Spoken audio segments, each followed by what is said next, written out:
Hi guys, in the name of Christ, how you doing? It's your girl Cranky. I apologize for the loudness of the fan in the back. Please try and get used to it in the same way that I am also trying to get used to it. It's not easy, but in the absence of the fan being on, I cannot what is this? My phone's overheat. The phone with which I am recording overheats, and then it dies. It just like, and then I lose my footage. So I hope you can convert the noise of the fan in the background into white noise as I am trying. What's up in Christ's name? Makeup, courtesy of Beauty Plus. Hope you like it. Sprinkled some freckles. Also the hair, I've changed the color. I don't know if you can tell the difference because this is a wig that you guys have seen a lot in the past. And it's a little bit darker, but I made it auburn. So yeah, if it like shifts shadows and changes color, it's only because I changed the hair color of the wig too on Beauty Plus, and I am grateful. This is a nice little look, and frankly I would do it for, you know, some event, but I have nowhere to go, so let's just move on. Alrighty guys, look, life is really hard. I'm really trying to get around the fact that I don't have a silence detector for editing my videos. It's just rough. I can't take it. I can't accept it. Like I keep watching my videos and it doesn't have enough engagement. I feel as much engagement as I used to have, and it's not as catching. Yeah, so this morning I googled silence detection software that I can find on the internet that potentially I might purchase in the future.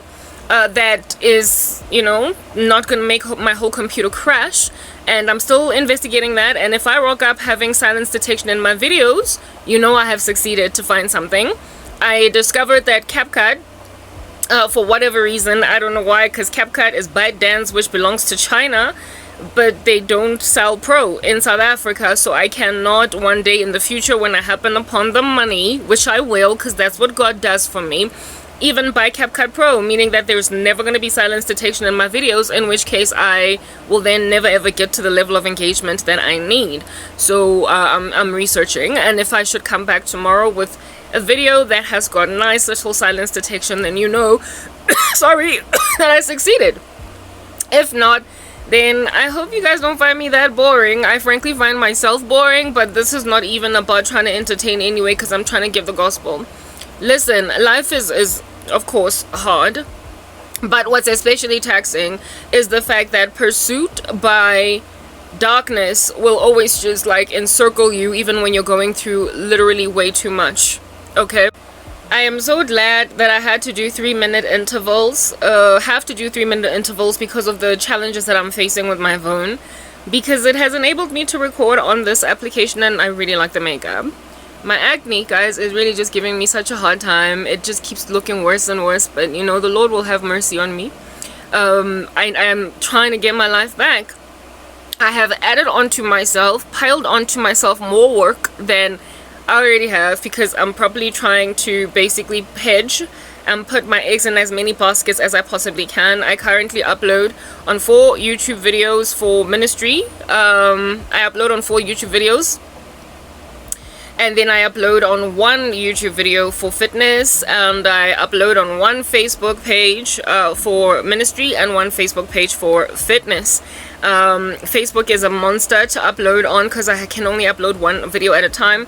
Thankfully with YouTube you can upload bulk videos up to 15, and I do that overnight. But sometimes my computer speeds, or not computer, sorry, but like internet speeds for whatever reason are slow overnight, and my content is still trying to upload, and that just really gets to me. So I really need to bring my day in a little bit more so that I don't have issues in the future. I'm hedging, like not only am I doing all that, but I just added shorts to my ministry. I realized that I'm not going to be able to do shorts with this kind of schedule, like just produce shorts from scratch. Like no, like never. I can never. I'm not going to be able to get around it. So I made a decision to make shorts out of my long form content, and since it's already edited with silence detection, at least my former videos, the most recent ones, don't have the silence detection. I just chop it up into a whole bunch of pieces in iMovie, publish all of them, and then just give them some random name without even checking the video and upload it. And that's what I did yesterday, and it worked out for me. I checked it out when I was looking at the Facebook uploads. You know how when you upload a reel on Facebook, it plays while you are waiting for it to publish, so it's not bad. So that's how I intend to do shorts going forward. The intention is to essentially chop up my long form, make it short form content. That's the amount of work that I do. I did not just ramble there to give you an update on my life, lest you should have very little care about any such thing as that. I rambled like this to help you understand that I am on a mission to not only get my life back, but also humiliate anybody that dared call me lazy, dared call me disinterested in employment or working, dared call me so crazy that I can no longer operate amidst people in an employable capacity, dared call me anything other than what I am. The reviling buck stops right here, like right now, right here. I'm currently under a lot of attack, and I'm dealing with it. I was happier 2 days ago, yesterday, but now the witchcraft that has newly been sparked is really just kind of making me drag my body through the mud. It's stuff like this that pushes me further. It does not really stop me. Why? Because these Satanists, these witches, literally need a person to be in squalor, poverty, suffering, in order for them to feel motivated that their sorcery is working. So they will target you most when you are lowliest, when you are struggling, and they will not stop until you have obviously broken through. So I did let you guys know that the Lord is going to give me my fitness. He has told me that that's what's going on. I'm going to gain followers on Facebook. I'm going to get subscribers on YouTube. And I'm eventually going to monetize fitness. Following monetization of which I will then start to basically get my affairs in order. Preparing for the rapture. In the sense that I'm going to live by myself. Get my own apartment. And then pay off the debt that put me on the credit bureau because I stopped working. The debt of which I had also paid off until my mom decided to kick me out, and I had to like raise a loan to get an apartment because I had not planned to just like suddenly be kicked out of home. I've had that kind of bitter relationship with my mom pretty much all my life, and it cost me my right standing with the credit bureaus of this demonic country. I gotta go and fix that. I gotta go basically just kind of clean my name up and then get an apartment, not even and then, at the very same time, get an apartment, live in it, and just do what I need to do until the Lord comes and grabs the church. However, in the run-up to all these things that I say, people are going to be coming up against them, people in the occult, because they believe that they can just cast a spell on anything here on this earth and it'll be cast a spellable on. It'll just do whatever the spell wants it to do with no regard under heaven at all for the veracity of God's existence. To prevent, block any kind of activity from thriving that has been charted by sorcerers. They have no respect for their fellow man. And with this very tiny little amount of honor for society, they ultimately shoot themselves in the foot. And what is this? I so can't stand that I don't have silence detection, because it even does away with all of my thinking too much in the middle of words. But let me not be paranoid. They have no regard for their fellow man, but in so doing, such a thing as that, expose themselves. I've already done a video of this nature where I explain how mean they get. They become really cruel over time to their victims, and it is that cruelty that makes the world frown upon them and wag their heads on something. What did Karabo do? And that's what I'm literally trying to achieve.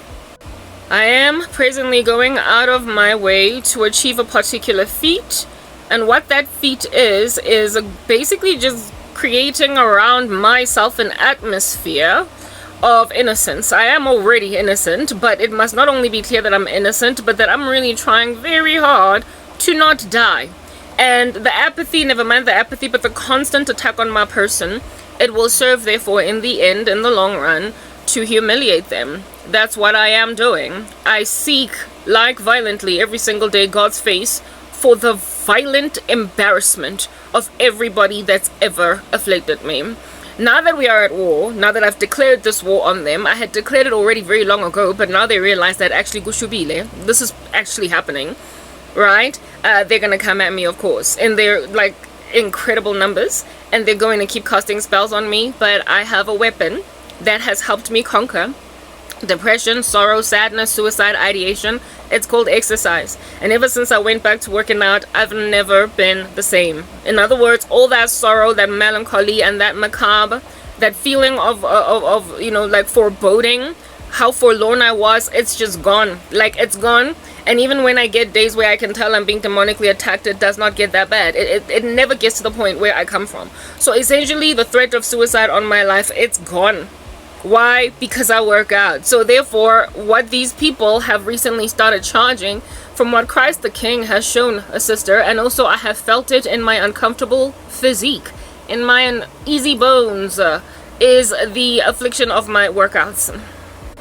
Anything at all that they can find as a weapon, menaces to society, that's what's good. They use this animal from America has been one to come against my exercise, but he's not the only one. Let's not give him too much fame. But I told you about a coven in South Africa full of seedy men. Seedy men. You know what I just thought about, guys? Loopy earrings. How I would love to have loopy earrings. I love the color of this hair right now. I'm just so feeling it. Anyway, whatever. Yeah, no, there is some coven in South Africa that feels entitled to whatever under heaven it is that is my end result. They thoroughly imagine they can chart the course of a person's destiny, and it is what it is. It's like pegged in stone. They came at my exercise. Some silly female from South Africa, I told her, girl, you gonna die. Anyway, she also came at my exercise, the one that I met online, and we chatted for a brief season. Yeah, all that these people do when they afflict me like this is just make me innovate further. Like, look here now, I've got shorts in my ministry, right? I have had them all along in my fitness, but now I've got them in my ministry too. Like, whoa.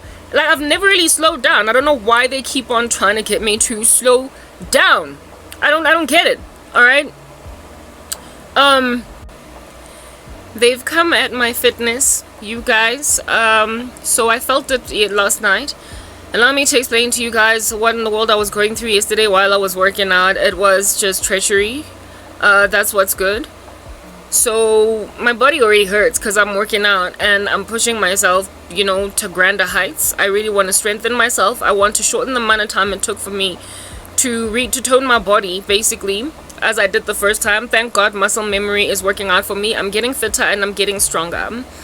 So I really like to do very low squats. I like to do to a point of basically looking like, the way that little babies sit, like all the way down, like a very deep squat. Yeah, on their, like, it's like their buttock is almost touching the floor, and then they're like just sitting in that position like they're about to poop or whatever. Yeah, I try to get those, as many of them in as I possibly can. But yesterday my body was so weighted down by demonic attack that I could not get beyond a shallow squat. I don't know if you would notice, like if you go to check out my fitness, my workouts, you will see that I'm struggling to get all the way down. Yes, my body hurts. It's Thursday. Usually Monday I've got lots of energy. Tuesday less than Monday, Wednesday, etc. By the time I get to Friday, it's like I'm zonked, right? But other days I've got a lot of energy to a point where even on Friday I'm just killing it. All right. But it never gets to a point where I cannot achieve something that I have already achieved. Good squats, like low squats. In the beginning of my return back to exercise, I could not get very low because I was unfit. But muscle memory made me catch up real quickly. And now I can do some pretty deep squats. My left leg is weaker than my right because I'm right dominant, so I tend to put more weight, especially because the way that I work out is through dance. I put it on my right side, which is wrong. If I was in the gym, I would be careful to make sure that I work out both sides equally, but unfortunately because I dance, I tend to literally put most of my weight on the right side of my body because it is dominant and it is the stronger side. So yes, my right thigh is thicker slightly than my left, and so too is my right calf, a little bit stronger. Fish paste. So if I struggle to lift my body off the ground because I'm not yet at that level of strength, I then weigh myself using my right side of the body. And well, yesterday I literally almost fell on the ground because even there I was weak. That is what is presently happening. Yesterday I was attacked on the dance floor. Okay, I was attacked on the dance floor, you guys, and it cost me my strength training to a point where now it's like I was just kind of shaking my body, like moving left to right. Like, I'm not serious, like, you know, dancing in a club where you just kind of keep it basic. You're not really trying to do a whole full workout. I felt like that's how I was working out yesterday. I wasn't fully there. Well, I was there presently, like as in the actual presence. My mind and cognition and everything is in that space, but I was not able to do some of the tricks that I can do. I've been getting stronger in a way that if you've been observing my journey, you will notice that I'm going lower and lower, and I'm holding a squat for longer and longer, and I'm just doing stuff basically better. I've got more control, less instability, more balance, like stuff like that is improving. It's all coming back. It's all coming back to me now. It's coming back. I mean, I'm not quite at the level I was at prior to dropping the ball on exercise, but I'm definitely ramping up much faster than I initially did in training myself up, because my body remembered that I used to be fit. Okay, that's what's good. But yesterday, guys, yesterday, I mean, if you just look at the differences between the day before, like Wednesday's workouts versus Thursdays, you will see that I'm just hovering, I'm shallow, like, you know, and there's barely any smiles as well going on. I'm really just trying to push myself beyond a certain point, and it's not quite getting there fast enough. I do want to also increase the duration of my workouts, but I'm currently just kind of hovering on an hour and a half, more or less, every single day. I want to go up to 2 hours, and ultimately to 2.5, which is what I used to do historically, but I will never get there if I don't strengthen myself and so gain the stamina and basically get where I need to get, you know, gradually. It's an incline. But that's just the thing about the occult. They will come at you pouncing like beasts in the wild.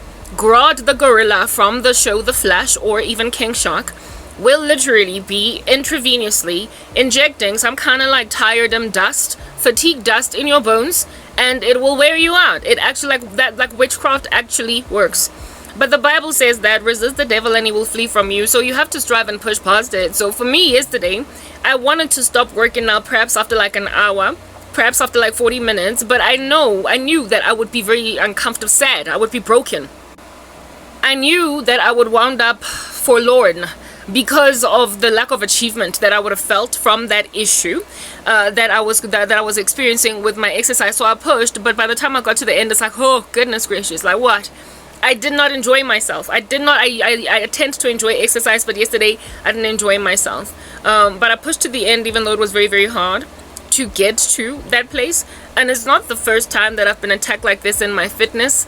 It's the second or it's about the second or the third time that it's happening, but now I'm talking about it. I've been pushing past all of this attrition, all of this affliction, this resistance against me. I have succeeded to push past it in the past and just continue and do a thing that I'm doing the next day anyway.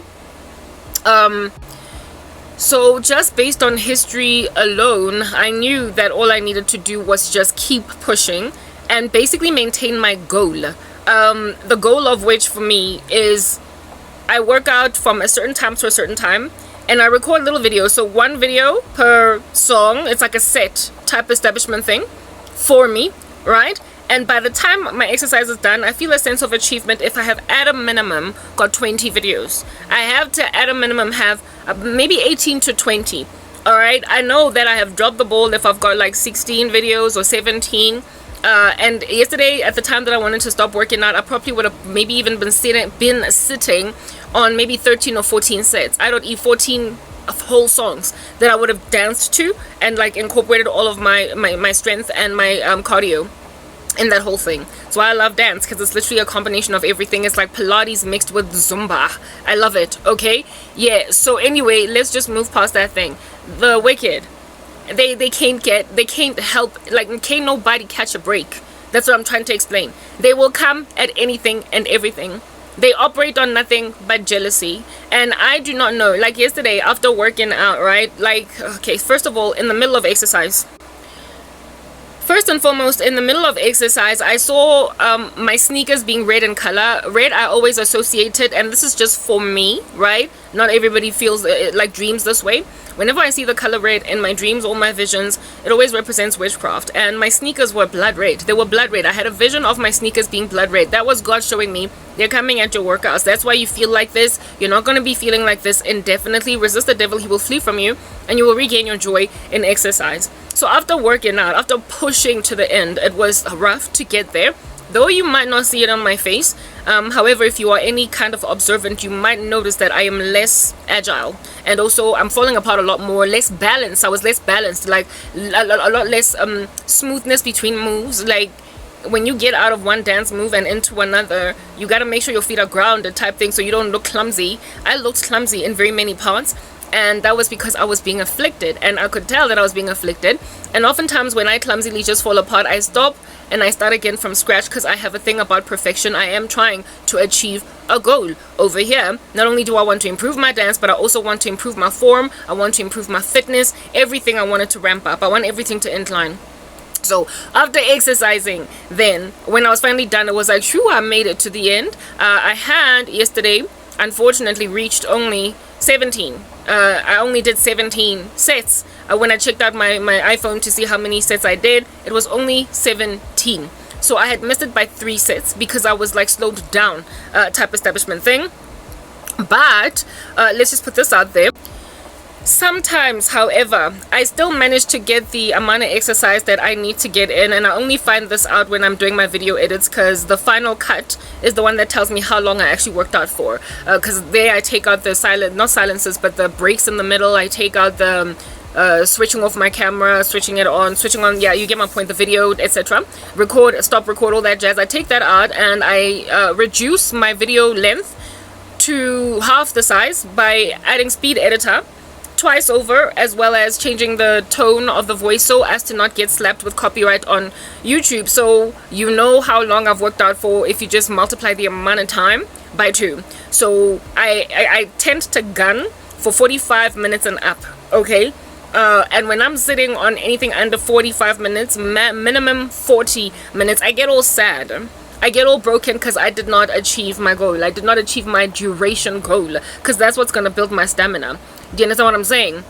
Yeah, but yesterday, thankfully, I reached 43 minutes, which was not quite at the 45-minute mark, but I feel really good when I'm like, you know, on 50 minutes, because then I excelled beyond where I'm at currently with my level of fitness. I have not yet gotten to 1 hour. On the day when I get to a 1 hour mark, that'll tell me that I've done 2 whole hours of exercise. Right?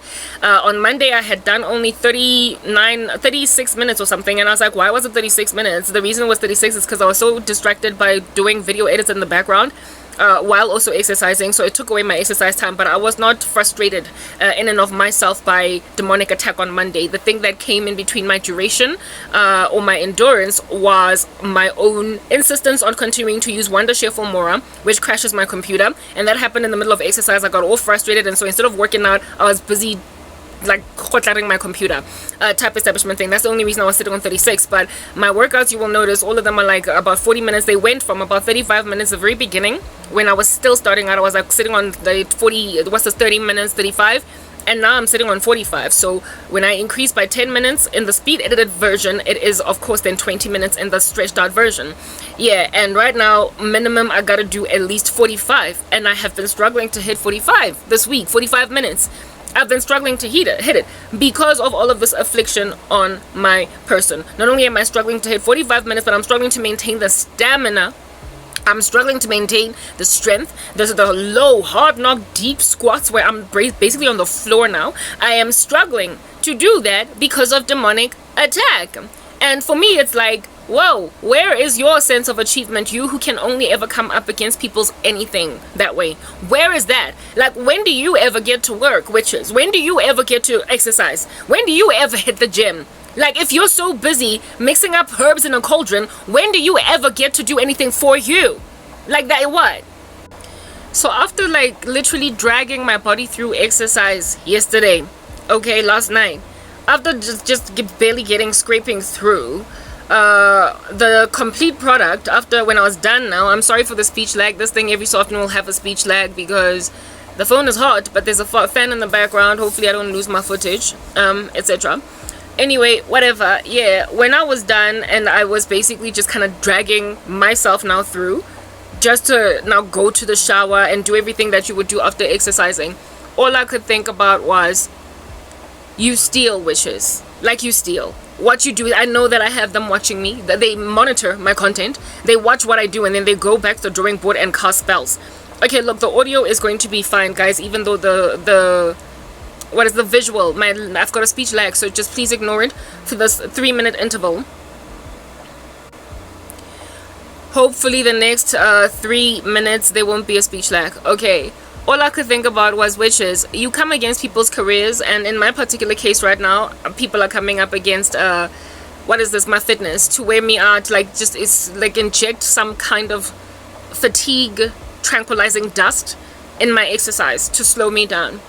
All right, so there's nothing at all that they don't target. If at all they envy you, they will target it.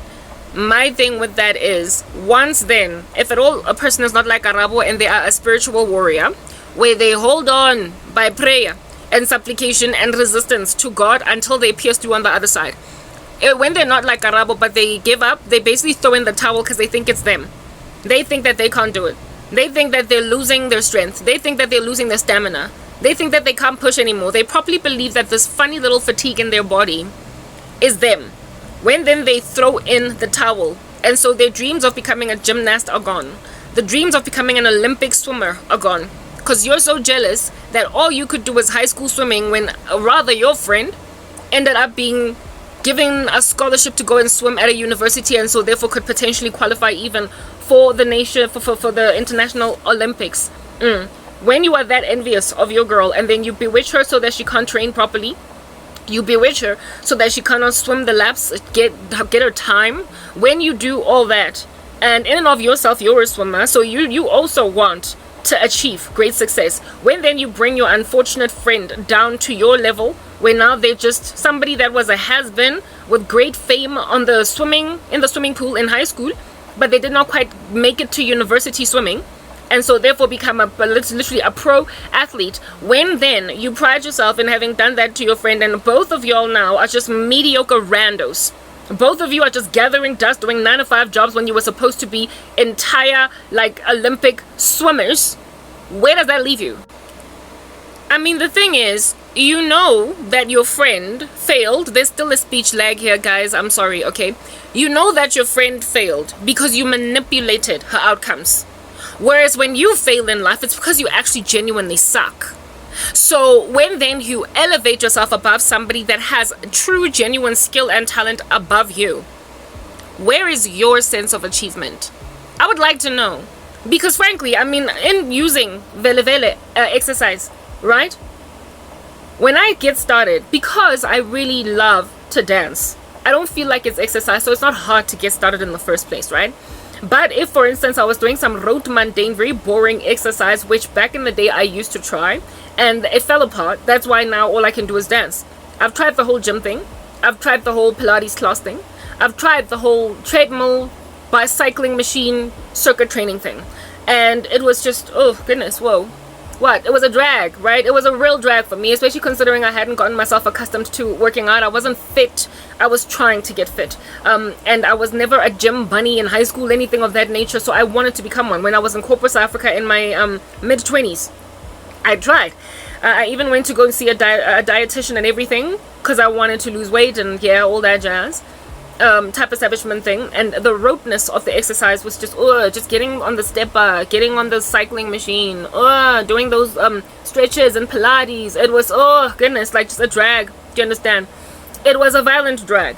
That's what's good. But the thing that took me back to the gym was when I went to the dietitian once a week, the dietitian of which was situated at my offices because it was a deal that she had made with MTN on our medical aid, which was CAMF. So I would see her on the Tuesdays that she would rock up, and when she would do the measurements of my body to see how many inches I've actually lost and the weight when it was going down, that gave me motivation to keep going back to the gym.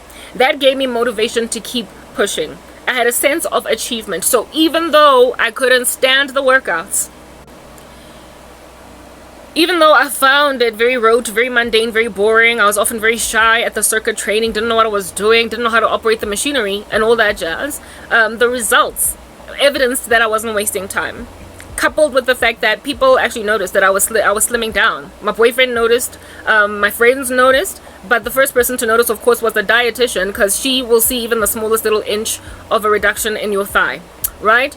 Yeah, that's what's good. That kept me going back. And so now, every time at the end of a workout session, of however long I wanted to be at the gym, I would feel so alive. I would feel so good. It was a drag to get in the gym, but it was victory to get out. At the end of my dedicated amount of time of being in there, it was wonderful.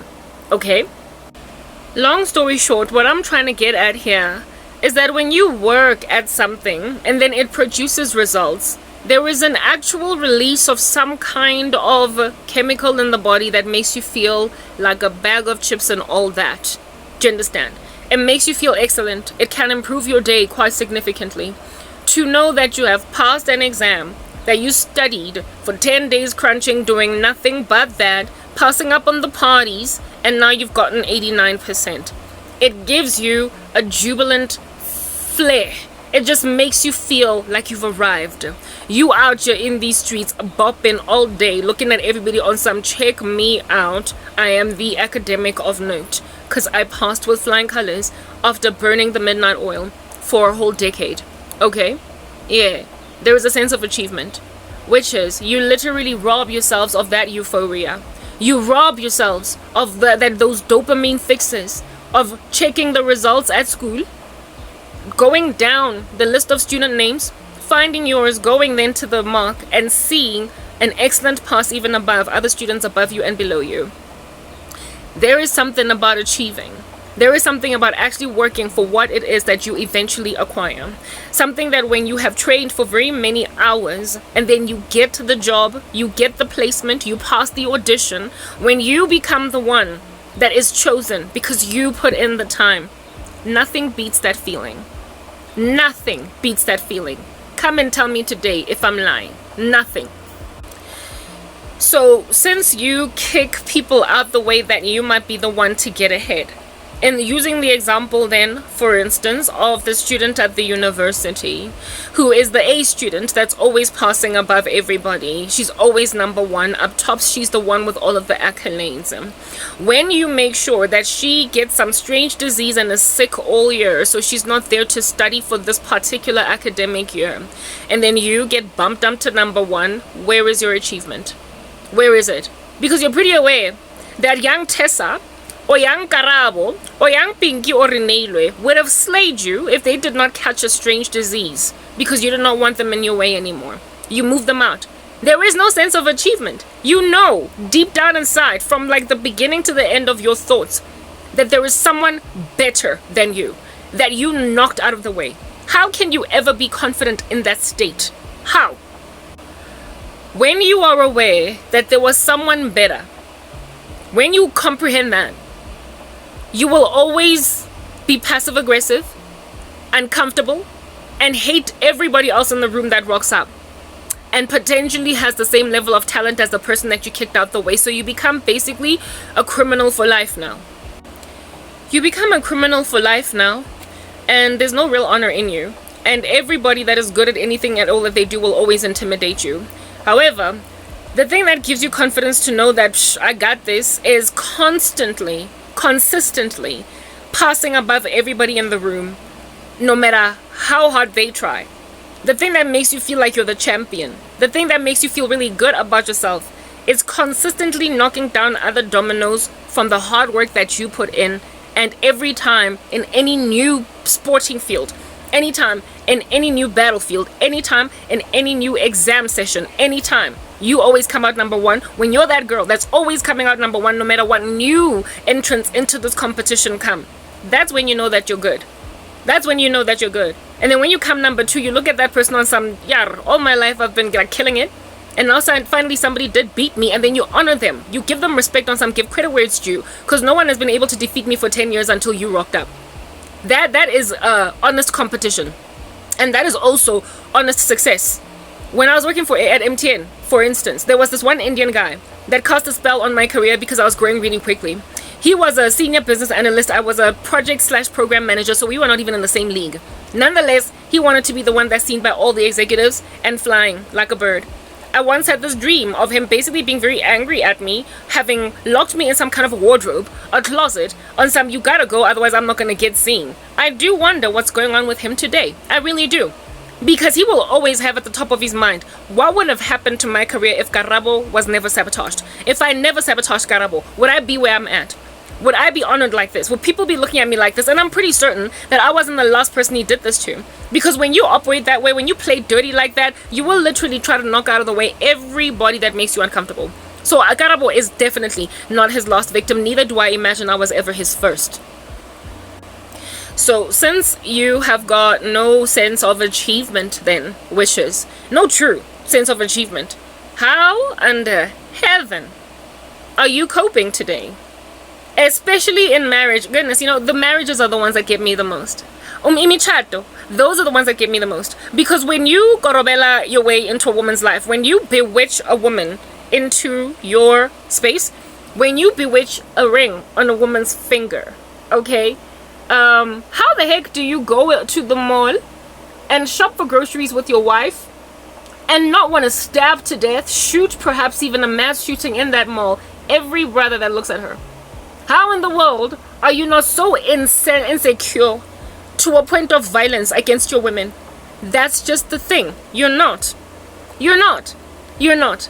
I will tell you about my own country. I live in South Africa. That's what's good. South Africa, oh, whatever. I don't like this country anymore. I used to be in love with it. Anyway, South Africa has some of the most shoddy statistics when it comes to the female community. It is apparently, statistically, the worst country to live in as a woman. Imagine that. Gender-based violence is a whole thing here. Femicide is running rampant in these streets unfettered. Somebody's daughter be dying every couple of seconds in this nation. Or mom or auntie. Getting macheted, having our bodies get discovered on the sides of streets in duffel bags. Or hanging on a tree, heavily pregnant, at 8 months. That is what is happening to women in this country. When did that all start? When did it commence? Has femicide, always been that bad in South Africa? No. Why? Because I remember a time as a female in this country living amidst men and trusting that I'm gonna be okay. I have never historically, prior to coming to Christ anyway, been scared in the presence of guys. Being the only woman in the room, I did not fear that they might all just gang rape me. Being in a relationship with a man where we're making out and I'm not ready to have sex, but we're making out, fear that he might just drive himself into me anyway, whether or not I want to. I have basically been a tease in the past of men where I'd gotten them to a certain point and then been like, no, I don't want to do this. And they would just call me, like I said, a tease or something of that nature. You know what I mean? Yeah, type thing. But never did I ever experience a man try to get me anyway. Because how dare you get me this far in and then say you don't want to have sex? That was, of course, back before I came to Christ and so stopped fornicating. When a woman gets through life having basically escaped some of the most tarnished men in society and has never been raped, has never been experienced through abuse, violence in a relationship, when then she wakes up one day and is violently abused by every guy she's ever rejected, she is pursued by rapists, they are trying to kill her, and some of them she used to hang with back in the day when they were still decent people. How under heaven did that happen? When did my ex-boyfriend become a murderer, a psychopath, a rapist? When did all of the guys that I used to hang out with or hang in the midst of ever become so violent? When did it change? When did I stop being safe, being the only girl in a room of 10 guys? When did I stop being safe? Because there was a time when it was... Now every guy I meet is a flagrant misogynist, and I don't know when that happened. Guys that hate women so much that they can't stand to see their prosperity. Now every time I turn a corner I meet a rapist. My goodness. Like, there's one in America, but I've got a whole bunch in South Africa all up in my grill. If anything, the coven that came at my exercise are men. Go fela mamo South Africa. They are South African men that have contributed to the gender-based violence issue in the country. Well, I will explain why in the world even gender-based violence is such a problem in South Africa now when it wasn't a good 10, maybe 12 years ago. Why it has gotten this incredibly bad. Why it has rendered our nation the worst country in the world to live as a woman. I'll tell you. Kiritar, it's witchcraft. It's witchcraft where men feel entitled to women. Why are they all slapping us like this? Why are they passive aggressive? Why are they unhappy when we get our careers? Why are they not, what is this word that I am looking for, supportive of our endeavors? Why are they narcissistic? Why are they moody in a way that they never used to be? Like, what's going on over there? Demons, when they come into your body, you guys, completely transform a personality. And I've already said that in the past. They change a person and make them aggressive. The fruit of the sinful nature, as it is written in God's word, manifest because these demons try to excel or magnify the fruit of the sinful nature, which are rivalries, dissensions, abuses, discord between people, sexual immoralities, etc. I could go on. Please go check out Galatians 5. An increase in such character flaws then become part and parcel of the personality suite of the individual that is involved in darkness. So when it comes to relationships, the guy, I mean, my ex is a classic example. The guy that was once very sweet, very doting, very loving, and consistently that way for maybe like 2 years or so. It's not like they were only putting their best foot forward in the very beginning of the relationship because they were trying to impress you, but they have proven with consistent character virtues over time that that's just how they are towards you. When then they suddenly change into a narcissistic, arrogant monster that is unhappy with everything you do, that is hostile, that is sharp and soft. What's not sharp? What I wanted to say was quick, short. When you talk to them, their temperance, they've got a fuse that basically just gets blown like real quick. What's changed? It's just involvement in the psychotic activity that is witchcraft. It is literally the work of mental asylum patients, and so I don't understand why anybody is into it. Who checks themselves into a psychiatric ward wearing a stray suit voluntarily? Because that's literally what witchcraft is. It is. Witchcraft is the activity of checking yourself into a psychiatric hospital directly, just because you think it's more fun to live there than in your own house. So you want to go to a loony bin. It is people asking to have a mental illness. They are literally asking to have a psychiatric issue, some kind of psychosis. Witchcraft induces psychosis in the perpetrator. It makes people insane because you get indwelt by so many demons that your personality is gone. You end up with dissociative personality disorder or multiple personality disorder, where it is that the person you used to be, you're always trying to retract back to them, but then some other person always rocks up in the room, especially in the presence of your victims. You change. So men, maybe women, right? Or not even maybe, everybody. All of y'all that have bewitched women into your lives. You have slapped a wife, a ring on her finger. You have thrown it in there with a lightning strike. You have not actually gotten down on your knees and proposed marriage. You've gone to the devil and insisted that she be your wife. And then she gets lured to you, dragged to you, happily, to marry a man that she would never have been with. Converting women that had literally said, no, thank you, John. I don't like you. I'm not interested. Leave me alone. To finally decide to be with you. And then she ends up married to you. At some point, she snaps out of it, wakes up, realizes she's married to the wrong guy. And that's why divorce is so high. But never mind that. Before even it gets to the divorce point or the breakup point, where even after you break her up, you stumpa her with bring back lost lover.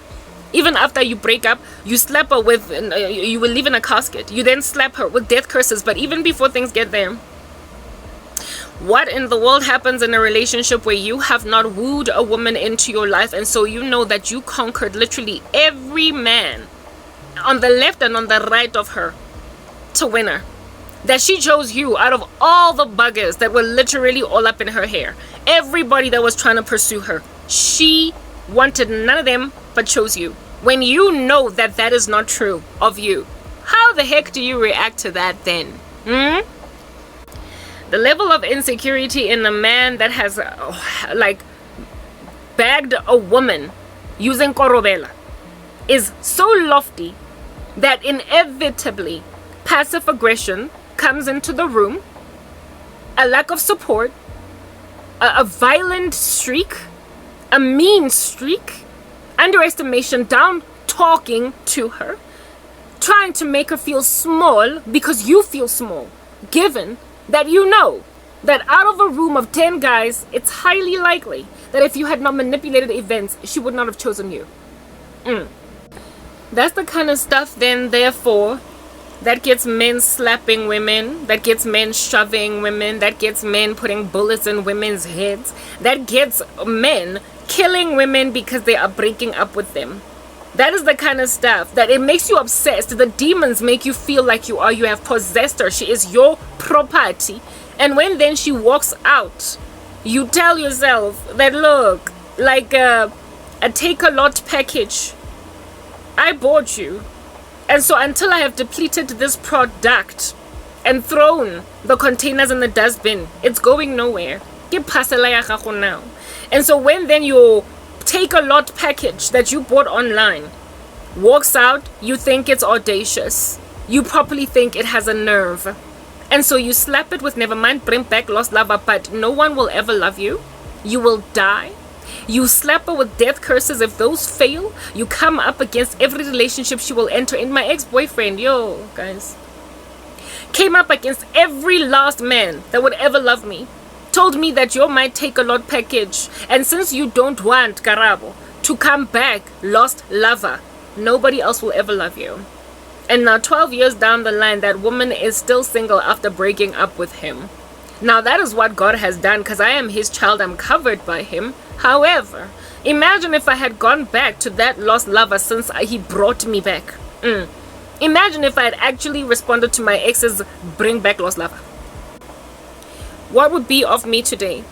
Already towards the end of the relationship, he was passive aggressive in a way that he never was in the beginning. He was already a mental case. He was already in a stray suit in a psychiatric hospital, and that stray suit was Jesus Christ. If, however, I did not have Christ, I would have been in a relationship with a man that would have been tormenting me with witchcraft. I would have married him, walked down the aisle. Inevitably, I would have divorced him. But like a divorce thing, I might have gotten out in a casket, or with more spells where he's like, you're not going to be with anybody else. He was going to bewitch every bugger that would have poked on my shoulder in the office, at the gym. He would have come at anybody that was talking to me at the lecture hall, Koskolong, everywhere I went. Even the dude that would look at me in the mall and just kind of like, want to smile, would end up getting ikarkanchi or something. Like, he would end up just not coming through for me. Messing with everybody that could ever love a woman. Yeah. So I was never going to be happy. And that therefore accounts for some of the marriages that y'all are in. It explains the coldness. It explains why it's not the same anymore. I have a cousin, right? This thing is two-way. It's not just men that slap women like this, but I have a cousin that slapped her baby daddy that way. Whoa.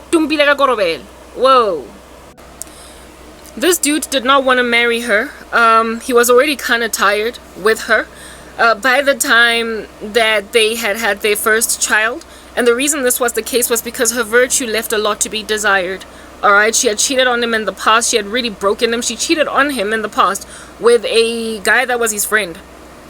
So the fact that she even, he took her back was, for me, frankly, just a miracle of days. Okay, I could not understand how in the world that even happened, but I guess when you ooze some kind of pheromones, guys stick around even after you cheat on them. Usually women are the ones that go back to men that cheat, but hardly ever, very rarely, do men go back to women that cheat, especially that badly, like to a point where you will go and have a whole thriving 1 or 2 year relationship with a friend of your ex, and then go back to him after you are done with that abusive relationship because the other guy ended up beating her up. That's what's good. Yeah, this cousin was beloved very deeply by this guy in the beginning, but when you cheat on a man, stuff like that kind of flies out the door.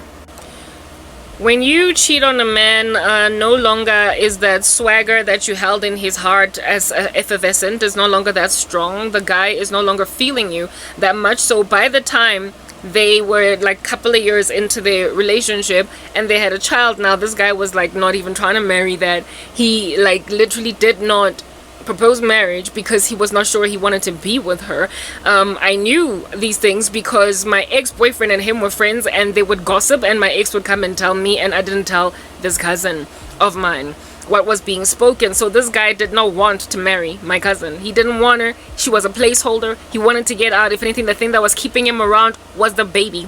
It was the child. But he wanted to leave.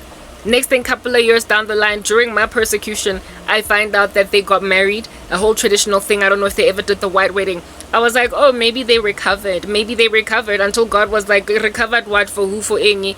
Hi, but if that same cousin could be wasted living daylights out of your entire career, take everything, rip the carpet from under your feet, how then do you think upon discovering witchcraft a woman like that will react towards a man that does not want to marry her?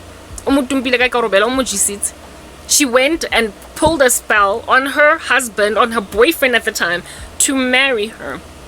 And he did exactly that. He married her. But today, Agamfuni like no man's business. He wants a divorce. He can't stand her, but he's married to her. Witchcraft just doesn't work, guys. It does not indefinitely keep a person intrigued. He proposed marriage to a woman that he was not interested in. So that's just the thing then.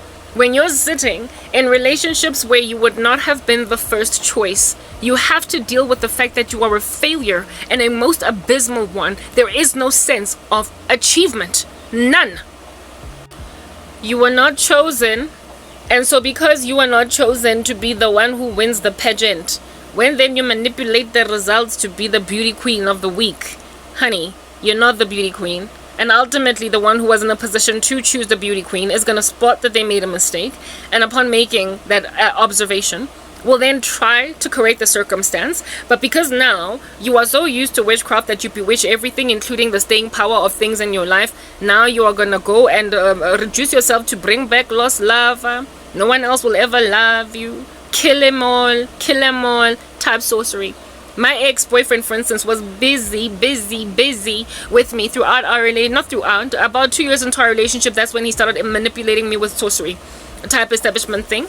And I wanted to get out, did not, could not, because I was being pulled back by something. Ultimately, Christ set me free, and then he invested a whole bunch in bring back lost lava, etc. That didn't work. And now today he's still the bane of my existence. His most poignant of spells that he has cast has been a death curse to make me commit suicide, because I'm embarrassing now.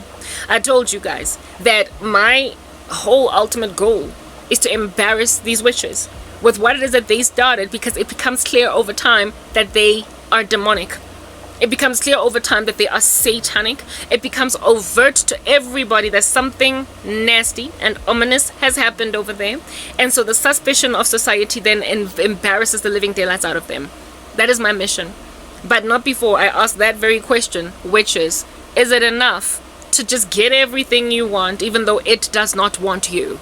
Is it enough to be second, third, fourth, fifth, 20th best and yet nonetheless still get the girl? Will you not, for that reason, ever envy every man that can ever look at your gorgeous girl that you managed to bank, Karikar, this little random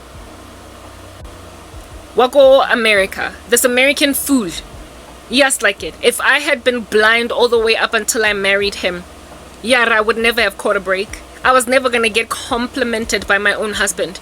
I was never going to get acknowledged, rewarded with love and affection. He was going to withhold affection. And then everywhere we went where any other man would look at me, he would then take it out on me. I told you I was going to end up being a punching bag for him. He was going to beat me up. He was going to deface me. But not only that, he would also have killed my children. I told you. Gender-based violence is a byproduct of Sosar. In South Africa, you must understand, it is a byproduct. A relationship where people are slapping each other with witchcraft ends horribly. It ends in crimes of passion. It ends in murder, suicide. It ends horribly. If divorce is the end result, that is basically the best of all outcomes. It is the lesser evil, because largely death tends to be the end of it all. So all of these women all over the show that are being butchered by men because they want to leave a relationship or because they ran their mouths, it is only because the said men in question held them hostage with sorcery, but they were acting out of character for the sorcery. They were not doing what the witchcraft would have them do. They did not go on right ahead to become the docile servants that are basis servants, subservient, that are nothing but pulled by the nose by their sorcerer husbands or sorcerer wives, etc. And so therefore, because they're not acting in accordance with the witchcraft, they get frustrated, and ultimately this thing that they feel they own is their property. They feel that given that it is their property, they get to annihilate it. They just kill. These men who shoot women 5, 6, 7, 20 times over and over again. She's already been dead a good 5 minutes and you're still shooting. These men who kill women like this kill them precisely because they brought them in kakorobela, got obsessed with them. It's like they roofied themselves, got obsessed with them, felt entitled to them, got jealous of everything, were unable to keep themselves in a bunch, and when finally this woman, after years of abuse, gets out, that's when she dies. So GBV in South Africa, understand, byproduct witchcraft.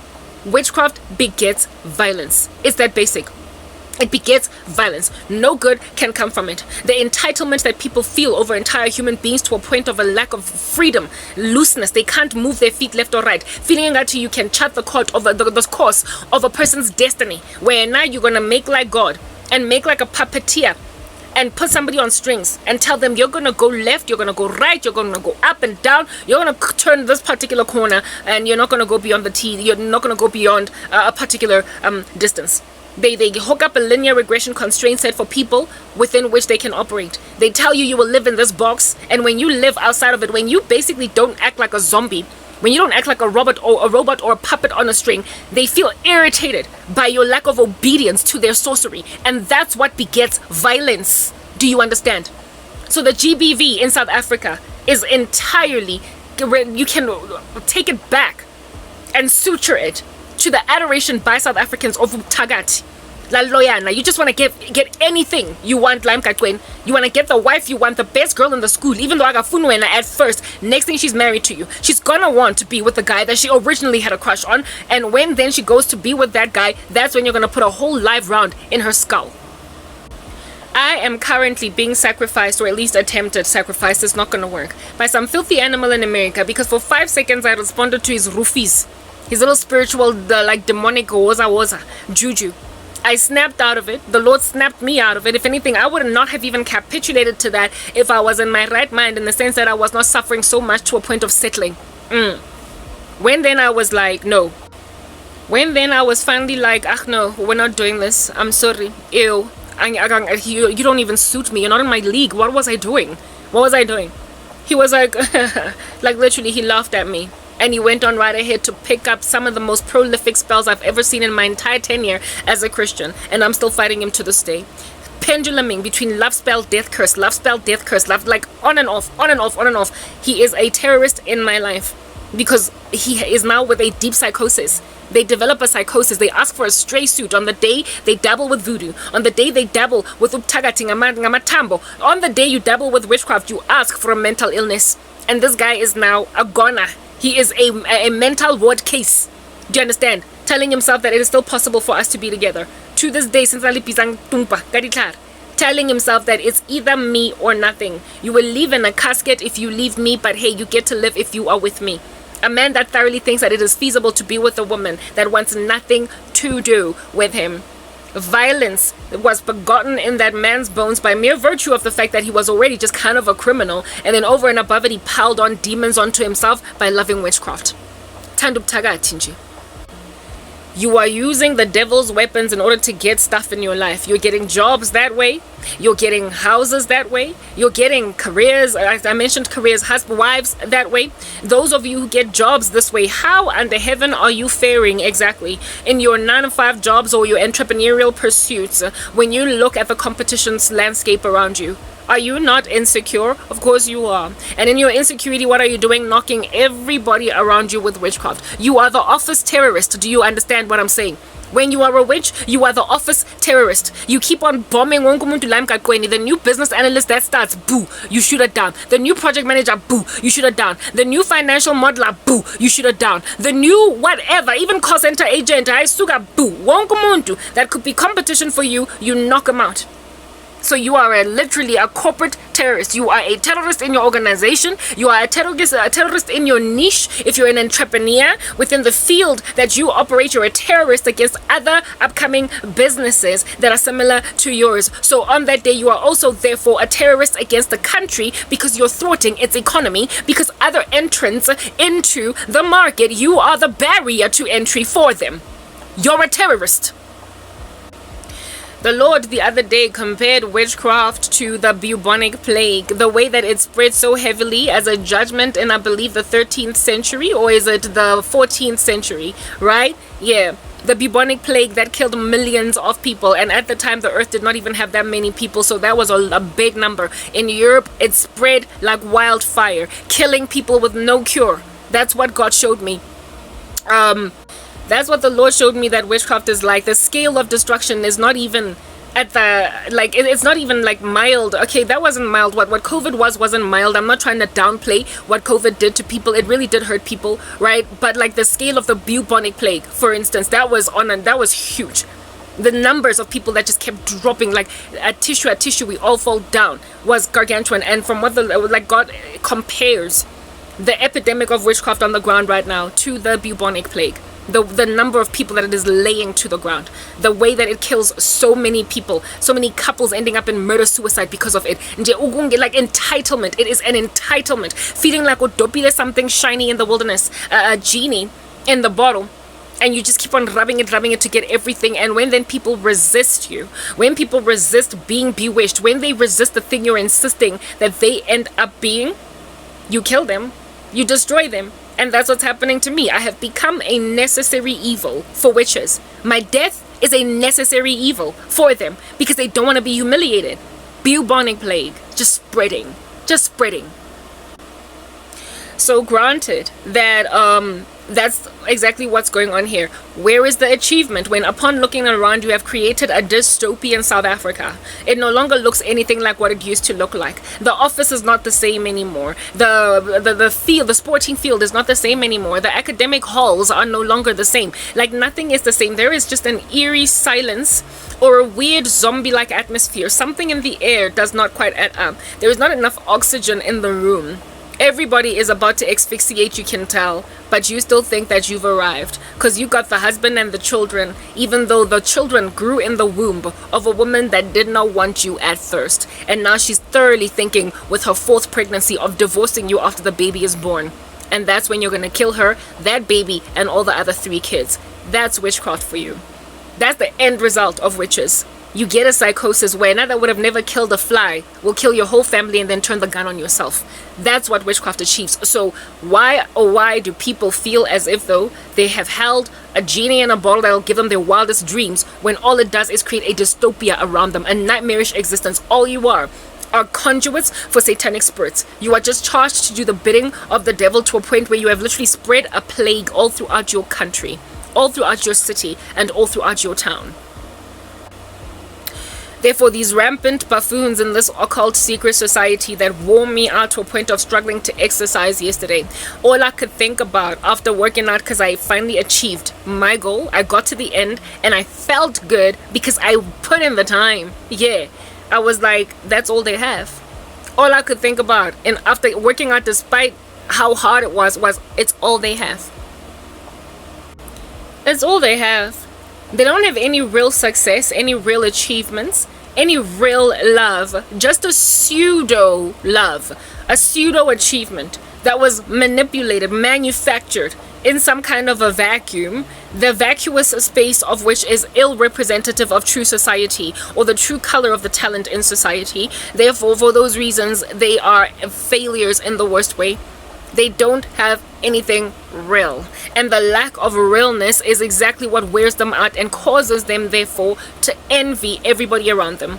Everyone that has a true peace, a true joy, everyone that's still clean, everyone that has not dabbled with this stuff becomes the subject of their violent green eyes. They get so jealous of everybody that then they become even bigger terrorists, bewitching everybody. They hate the youth. Their worst judgment is the fact that they hate the youth. People who are still bright-eyed and bushy-tailed with a future. People who are still looking forward to, painting the town red, building legacies. People who have yet to mar themselves with disgrace. They envy them. They covet them to a point of destruction. They humiliate themselves by trying to steal the futures of people who still have them. And among their biggest enemies are the youth. They become so ageistic. They become like they're the kinds of wives, the kinds of fathers that are not there for daughters because they envy the career of their own girl children. My dad was like that. What? When they look at young men doing a thing as men, they can't stand to watch them thrive as young men, still muscular with a lot of energy and all that jazz, because of what it is that is the glory they abandoned at the door on the day they became psychiatric patients, mental ward patients, by doing witchcraft. They can't stand the youth. My own mom is one of my biggest afflictors because she cannot stand the youth. They hate the youth eventually. And so how in the world are they to raise children when they will ultimately envy them so badly that they will become barriers to entry for their own kids? They will become chock-a-blocks for their own children. They will prevent the futures of their own kids. They will bewitch their own children. They first started bewitching each other when they were all 20 years old. And now that they have got 20-year-old daughters and sons growing into fine young men and women, they are now afflicting them. The future they robbed from themselves, they are now robbing from children. The bubonic plague. That's what this is. It is a pandemic, a plague that is just spreading all over society, and can't nobody catch a break. The only way, therefore, to guarantee yourself true peace and happiness is to stop with the sorcery, love Jesus, and know that when you get old and your hairs, gray, start to pop out from your skull, you will be joyful anyway because you did not squander your youth. If you don't waste your life hurting everyone on the left and on the right of you, when you get those gray hairs, you chachala morajo, you take a step back and you let children grow. You let them take the center stage now. You allow them to be what you used to be. You leave them to thrive because you had your chance. You already tap danced on the stage, now let your 18-year-old do that. That's what leaving witchcraft alone does. That's what trusting God does. That's what also leaning on the Lord for an eternal life. And so therefore you trust that you will have youth eternally. Enables you to get. You don't covet the youngness of a 12-year-old. You don't envy the youngness of a 20-year-old. You don't envy the youth of a 28-year-old now that you are 48. Because you understand one day you're going to inherit an incorruptible body. Not only that, when you were 20, you did a better thing. When you were 25, you did a better thing. When you were 30, 35, 40, you were a stellar citizen. You did your most. You garnered for yourself a legacy that is worth the while to gaze upon longingly and lovingly. So you don't have to rip the carpet from underneath the feet of children. You don't have to mess with the youth. But witches inevitably mess with the youth. Inevitably. I can guarantee you right now that every little psychopath that has cast a spell on me, back then, that's when they started, when we were all in our 20s, etc. Today, there are bosses of young professionals just exiting university at the age of 22, and they are slapping this young woman's or this young man's career before it can even start. I can guarantee you right now it's happening. And the reason why I can trust that that's a thing is because it happened with me when I was in my youth. When I was just 25, 6, I had a boss who was 36, 7. Do you understand? Cast a spell on my whole freaking career. She was not the only one to do that. I then went on to have another two bosses in the same company that cast a spell on my career because I was the young thing in their midst that they could not stand to watch grow. These are people that in their prime did not do a good thing enough for them to look back and be like, back in the day when I was young, you remind me of me when I was 25, Karabo. They could not say that because when they were 25, they were busy bewitching every other 25-year-old on the left and on the right of them. Every other 18-year-old, they were busy coming up against the careers of their siblings, but like messing with the degree acquisitions of their friends. They were busy dabbling with so much darkness that they couldn't focus on building their own legacies. And now that they are 40, they are looking back at all the time they wasted bewitching everybody, and they cannot stand the fresh, bright-eyed and bushy-tailed face of a 25-year-old in the office. And so they bewitch kids. They bewitch kids. That's what's happening. That's all they have. It's all they have. So now they're coming up against my exercise because I still have a future. They envy me even though I'm poor. I have nothing, guys. I've lost everything. I entered into Christianity 3 years into my faith with Christ. I was persecuted so violently that I lost everything. My degree, my career, my family, my leg, whatever I was building, it just all fell apart. Never once, however, did I ever squeeze juice out of anybody's neck. I never ever exsanguinated anybody so much acne like I can't deal. I never touched anybody with this darkness. They all afflicted me, betrayed the living daylights out of me. And 10 years down the line, I still look as good as I did back then. And 10 years down the line, I still have the innocence that I had back then. I don't have anybody's blood on my hands. I've got 0 to my name. I have absolutely nowhere to look. Out of all of them, I ain't got no family. I don't have a husband. I don't have children. I don't have my own home. I don't have anything. I'm just like basically exactly what I was, just fresh out of high school. Yeah. And ironically, I look literally like I'm also just fresh out of high school. And even though I have nothing to my name at the age of 39, you would imagine they would drop the ball then, right? They would just give up, like throw in the towel, like stop. I mean, you've already taken everything from Karabo. Just you've taken it. Like leave her alone.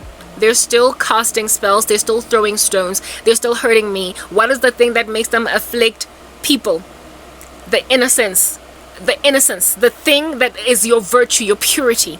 There is nothing that renews youth more than innocence. Than the fact that you have no blood on your hand. You're innocent. And you have loved your fellow man. You have catered to your fellow man. You love to watch children grow. The chatter of young people gives you joy. It rejoices in your spirit because you are not at enmity with the youth that you lost, given that you did not squander it. They might have squandered my 30s, but I did not squander my 30s. I remained above reproach, a pure woman in the sight of Jesus. And so I have no guilt, no regret, neither do I resent the youth. And so for those reasons, they can't stand me because it's like I am them frozen in time 10 years ago, unmoving with everything still intact, just without the money. And they just in the same way that they keep on afflicting the youth in the office, the 25-year-old like graduate project manager in the office, ba busy kayena, in the same, they're busy with her, same way that they're busy with me because she has the same hope and the same futuristic outlook and the same thing that is still grabbable and achievable going for her. For them, it is about the prospect of what I could be. Somebody who is genuinely happy with no blood on her hands, and they cannot take that lying down. So for them, my death is a necessary evil. Waya, can't deal. They have wasted their lives and now they want to waste mine. So really, frankly, my message is like this. Where the young people, those of y'all that are chilling in your 20s, teens, whoa, we understand how seemly and comely witchcraft might be because it's ill-gotten gain and it's instant gratification in that you get what you want like almost like right now, very soon. But the future results, the ramifications later on, you don't want to be that geriatric, that senile, that mean-spirited, middle-aged man in the office that's breathing down the neck of a 21-year-old intern and not giving anybody peace. You don't want to be that girl. You're 21 today. You don't want to be 41 and an irritant that can't stand the youth. And witchcraft is going to inevitably get you there. So drop it.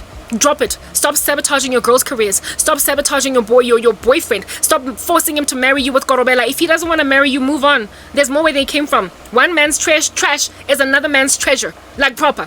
Let go. If you're like besotted beside yourself with adoration over a guy that is not interested in you, move on. Over time, you'll be okay. Trust me. I've experienced something of that nature where I was like head over heels in love with a guy that went and married another woman. I mourned for like 6 months and I moved on, dusted myself off, and God healed me. And today I realized that literally, thank God you blew it. Thank God I dodged the bullet because he was into witchcraft. He married the Delilah that he was supposed to marry. I would have been an unhappy wife married to a man that is with whom I'm unequally yoked, that keeps on dabbling with sorcery and also holding me hostage in that regard. You never know what God is doing. So I know that young love can cause you sometimes to be like, but I've never felt this way about a guy before. Yeah, well, you will. Your feelings indeed will don't dry up. They don't get exsanguinated. They don't get extinct. Once you have already had them for one person, you will love again. Let them go. Stop holding people hostage with witchcraft. You don't want to be an unhappy wife. You don't. The Bible says that an unloved woman that gets married, the earth cannot bear up under her. So if you want to be in a marriage where your husband, just like with my cousin, realizes that how in the world did I even marry this woman? How did I get here? You don't want to find yourself in that position, because then the earth will not be able to bear up under you. You will be a dripping tap, contentious, always rapping, yelling, complaining, always gossiping your husband, your children, struggling to love your daughters because they're still so glorious, so beautiful when they grow up, and your husband is doting over them in a way that he's no longer doting over you, so you covet your own kids. You don't want that. I promise you, witchcraft has got some of the most horrendous ramifications in the end. I am 39 years old, and yet I have a purity so poignant that I could literally pass any minute now for a 19, 20, 21, 22-year-old. Why? Because I've never dabbled. I've never touched the random stuff, and I have never stabbed in the back, not even one friend, not one family member. I have purity on my side. About 3 months ago, or maybe 4, perhaps 5, I went to a bank, the Standard Bank, to go and do something there, right?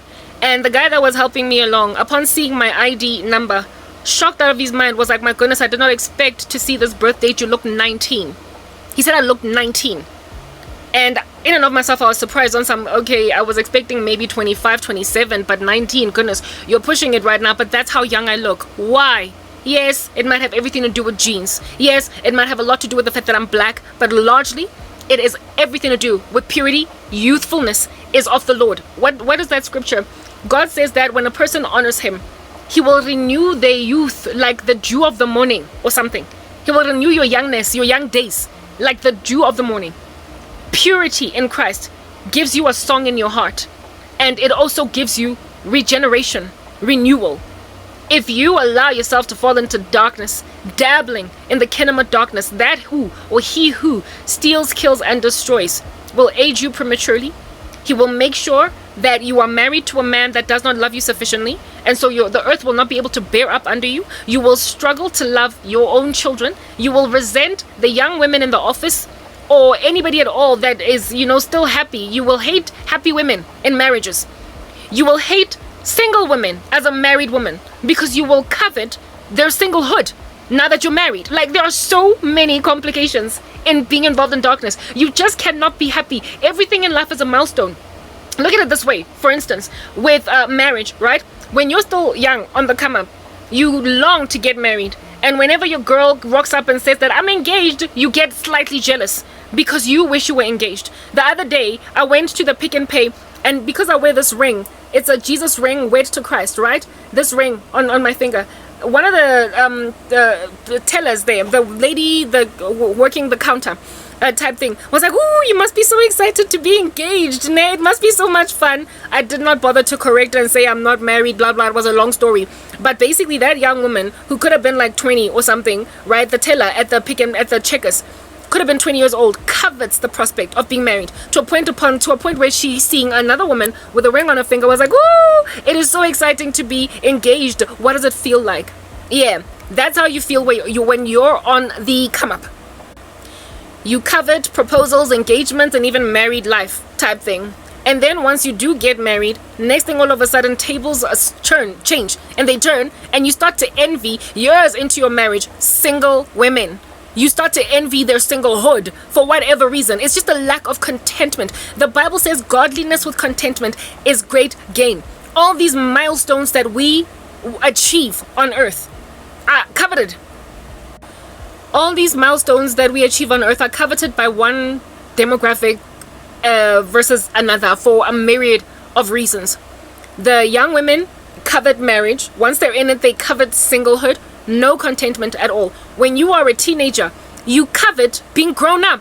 You properly covet getting to the age of 18 and not being under your mother's breathing down your neck like command or demands or authority anymore.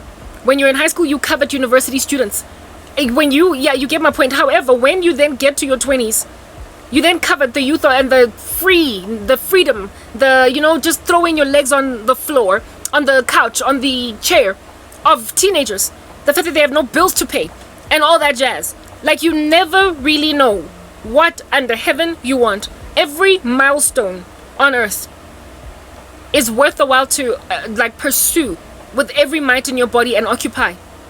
But do not allow yourself to envy any single group, because there's glory in every group. There's glory in the golden years. There is glory in middle age. There is glory in your 20s. There is glory in the youth of the teenagers. There is glory in pre-pubescence, in being a toddler, and even in being a baby. Do you understand what I'm saying? There is glory in every era, but every age properly wants to be some other thing.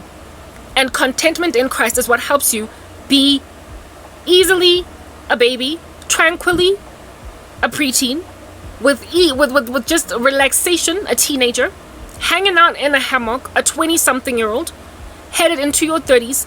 It makes you a happy, joyful, middle-aged man or a woman, and then ultimately entering into your golden years. Ole cool. When you look at Jesus and not at this fleeting earth where the body is born to die, and so we age, and so time really messes with everybody's minds, you will properly try to juice and sap this particular planet until you have gained everything out of it, to a point of converting you into a prolific Satanist. But when you know Jesus, you understand that the life cycle of being baby to old age, it all gets renewed just like that. Boom. At the rapture, or at your death, at the resurrection. And you will be literally forever young. I'm gonna be forever young, when nobody else ages and there will be no more competition. You will look around 25 to 35 for eternity. Eternity. Eternity. Forever. You will look 25 to 35. And yet you're out here juicing 25-year-olds in the office because you just turned 35. You're out here bewitching 18-year-olds as a mother who is 45. Trying to force the destiny of your daughter to be charted in a particular way. Once again, this world is dying with all of its nastiness. Everything. So really and truly, this darkness with people casting spells even on my exercise, it's like you're typical. You're typical. You've been bewitching all of South Africa and all of world for years now, and you're just gonna keep doing it. And every new thing I try, you're gonna bewitch that. You might just bewitch even my fake eyelashes from my app makeup. You might bewitch my fake freckles. You're gonna go on right ahead and bewitch my fake lipstick. Do you? Bewitch my fake anything. Bewitch my fake hair so that it grays. Do whatever. And tomorrow I will come and work harder and harder to overcome whatever under heaven it is that is coming at me. The Bible says, resist the devil and he will flee from you. Yesterday I strove through my exercise, and I suspect I'm going to have to do the same thing today because the witchcraft is still in operation. I will pierce through probably over the weekend, and on Monday I'll be back to myself again. But the wicked will still be trying to bring low the people that they have forced themselves into a competition field with, even though they're not in their league, due to the fact that they've bewitched everyone around them and can't rest. The wicked are like the tossing sea, whose waters bring out mire and dirt continually. There is no rest, thus saith the Lord, for the wicked. So this coven will keep bewitching me. This man in America will keep bewitching me. My cousins will keep bewitching me. My former friends keep bewitching me. But they will they're gonna carry on and on and on until kingdom come, literally, until the Lord rocks up with the second coming. Until the Lord raptures the church, lambastes the earth with a tribulation, and then returns. They will carry on with their sorcery all the way up until the end. Yours, however, is to say, as for me and my house, we will serve the Lord.